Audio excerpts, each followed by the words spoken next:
मी सलाम करतो क्रांतीसूर्य महात्मा ज्योतिबा फुलेंच्या समतेच्या तळमळीला आणि क्रांतीज्योती सावित्रीबाई फुलेंच्या स्त्री शिक्षण चळवळीला।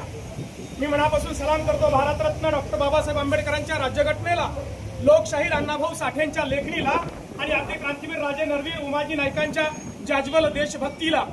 मी मनापासून सलाम करतो या महाराष्ट्राच्या मातीला, संत ज्ञानेश्वरांच्या ओवीला आणि जगद्गुरु तुकोबारायांच्या अभंगाला। मी मनापासून सलाम करतो आपल्या प्राणाची बाजी लावून या देशाच्या सीमेचं रक्षण करणाऱ्या त्या माझ्या शूरवीर जवानाला आणि स्वतः अर्धपोटी राहून तुम्हा मला पोटभर जेवू घालणाऱ्या त्या माझ्या बळीराजाला। मी मनापासून सलाम करतो उपस्थित सर्व वडीलधाऱ्या मंडळींना, माझ्या तरुण भावांना आणि ज्यांच्यापर्यंत माझा आवाज पोहोचतोय त्या माझ्या माय भगिनींना। आज खरं तर ज्या संख्येनं आपण या ठिकाणी जमा व्हायला पाहिजे होतं तेवढ्या संख्येनं आपण इथं जमा झालोय का, हा प्रत्येकाने इथं प्रश्न विचारावा स्वतःला। तो प्रश्न याच्यासाठी विचारावा कारण माझा प्रश्न तुम्हाला आणि इथं नाही आले त्यांच्यासाठी सुद्धा आहे।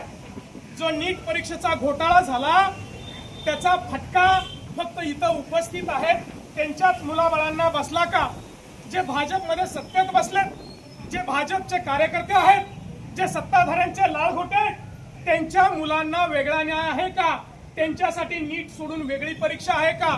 का त्यांना त्या परीक्षेचा पेपर मिळाला होता असा माझा त्यांना सवाल आहे। आज दिवसा ढवळ्या न्याय विकला जातोय, सत्य फासावरती लटकवलं जात आहे आणि आम्ही टाळ्या वाजवतोय भक्त म्हणून। अरे ज्या प्रभू श्रीरामांचं नाव घेऊन या सत्तेवरती आले, ज्या प्रभू श्रीरामांचं नाव घेऊन या देशामध्ये ज्यांनी राजकारण उभं केलं, त्याच प्रभू श्रीरामांचं मंदिरातलं छत पहिल्याच पावसात गळायला लागलंय। हे आहे यांचं हिंदुत्व। अरे मंदिर वही बनाएंगेचा नारा देऊन जे सत्तेत आले तेच त्या राम मंदिरात चोरी करतायत, भ्रष्टाचार करतायत आणि तेच तुम्हा आम्हाला शिकवतायत कडवं हिंदुत्व। हे आज तुम्ही आम्ही समजून घेण्याची गरज आहे। मी स्वतः एका माळकरी कुटुंबातला आहे, मी स्वतः माळकरी आहे, आम्हाला तुम्ही हिंदुत्व शिकवायची गरज नाही।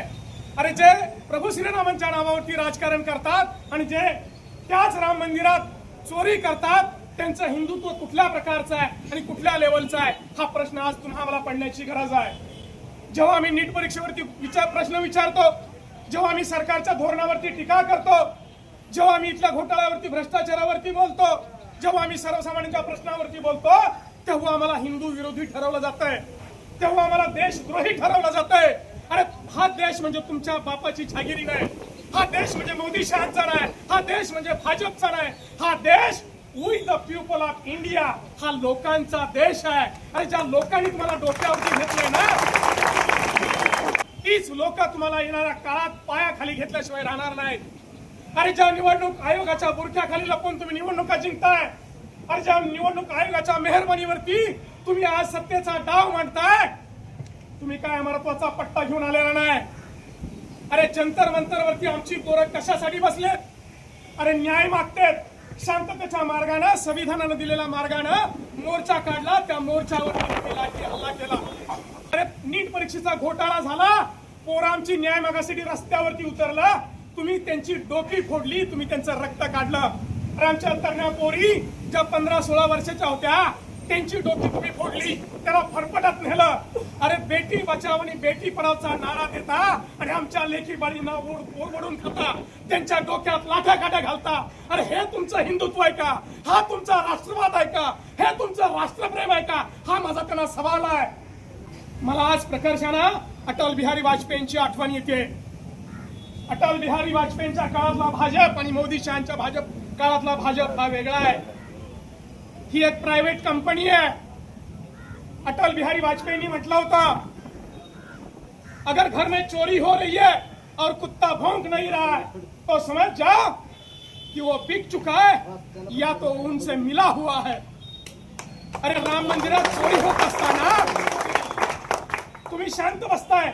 अरे राम मंदिराच्या नावानं तुम्ही राजकारण केलं, हिंदुत्वाच्या नावानं तुम्ही राजकारण केलं, मतं मागितली, मग राम मंदिरात चोरी झाल्यावरती तुम्ही गप्प का?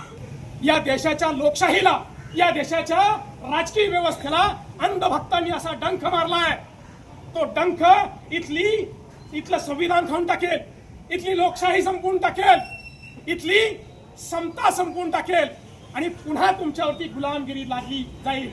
हे तुम्हाला चालणार आहे का? देश अराजकतेकडे चाललाय, आपला देश हिंदू तालिबानकडे चाललाय. कोणी हिंदू नाही, पुन्हा मनुस्मृती असेल, त्यांच्या हिंदुत्वाच्या व्याख्येत तुमचं माझं स्थान काय आहे हे तुम्ही ओळखा. आणि आपल्या पोरांची डोकी फुटत असताना, आपल्या लेखीपालींच्या इज्जतीला हात घातला जात असताना, आपली पोरं रस्त्यावरती लढत असताना शंड बनून घरात बसू नका. अन्यथा हा देश गुलामांचा आहे, हा देश मुर्दारांचा आहे अशी इतिहासात नोंद होईल. आणि ते जर होऊ नाही वाटत नसेल तर इथून पुढच्या काळामध्ये आपल्या मुलाबाळांची इज्जत, आपले प्रश्न, आपलं स्वातंत्र्य, आपलं संविधान वाचवण्यासाठी प्राणपणानं लढा, नाहीतर मुर्दार म्हणून, एक गुलाम म्हणून तुमची नोंद होईल. मी लढायचं ठरवलंय, तुम्ही काय करायचं ते तुम्ही ठरवा. एवढंच बोलतो आणि थांबतो. जय हिंद, जय भारत, जय भीम, जय संविधान, जय